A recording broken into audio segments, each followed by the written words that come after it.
Қазақ ою өрнегінің өз мағынасы мен қолдануы ерекшеліктері бар. Бүгінде заманауи стильдегі киімдерден орынсыз қолданылған оюларды кездестіреміз.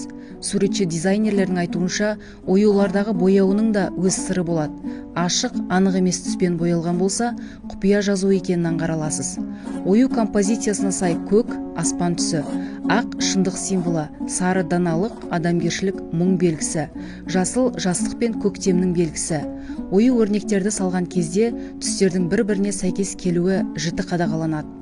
Үшбұрыш ішінде бейнеленген қошқар мүйіз өрнегі жанға жылу, қуат беретін от ұғымын, молшылық пен байлықты білдірсе, ромб тектес өрнегі ер мен әйелдің қарым-қатынасын білдіреді. Шеңбер оюы жарық өмір жолын ұғындырса, аққу қанаты өрнегі бақытты, сұлулықты, тазалықты, адалдықты насихаттайды. Алыс жолға шыққан жолаушының киіміне түйе табан, түйе мойын, ботагөз оюларын салған. Су, ирек, арық, тасқын, тоғыз төбе, арпагүл өрнектері тоқшылық пен молшылықтың нышаны ретінде қолданылған. Адамның өмір жолының бұралаңнан тұратынын нышанмен жеткізген.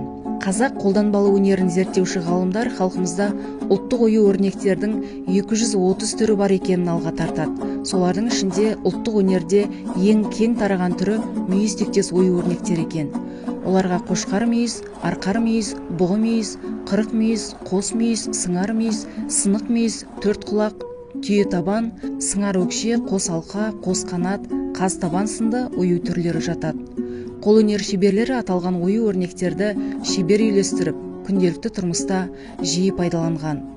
Қазақ үшін ұлттық ою өрнектердің орны бөлек, себебі онда бір ұлтты өзгелерден ерекшелейтін ұлттық нақыш пен белгі бар.